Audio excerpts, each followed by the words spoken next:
கரெக்டாக சாயங்காலம் 4:30 மணிலேருந்து 6 மணி வரைக்கும் இந்த 1.5 மணி நேரம் தான் பிரதோஷ காலம். சரி, அந்த டைமில் அப்படி என்ன ஆச்சு? ஒரு பெரிய புராண கதை இருக்குது. தேவர்களும் அசுரர்களும் சேர்ந்து பார்க்கடலை கடைஞ்சாங்க. அப்போ பயங்கரமான ஆலகால விஷம் வெளியே வந்துச்சு.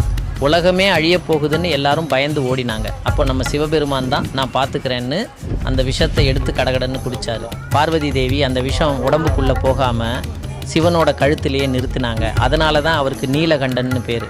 ஆனால் அந்த விஷத்தோட சூடு, அதோட தாக்கம் சிவனையே ஒரு நிமிஷம் ஆட்டி படைச்சது. அந்த சூடு தணிஞ்சதும் சிவன் ரொம்ப சந்தோஷமாக அவரோட வாகனமான நந்தி தேவரோட 2 கொம்புகளுக்கு நடுவில் நின்று டான்ஸ் ஆடினாராம். அதனால தான் பிரதோஷ பூஜையில் மற்ற சாமிகளுக்கு முன்னாடி நந்தி தேவருக்கு தான் முதல் அபிஷேகம், முதல் பூஜை எல்லாமே நடக்கும். நந்தியை கும்பிட்டுட்டு தான் நாம் சிவனையே கும்பிடணும். சரி, பிரதோஷத்துக்கு போனால் என்ன கிடைக்கும்? நம்ம மனசு அறியாமல் செஞ்ச தப்பு, கஷ்டங்கள்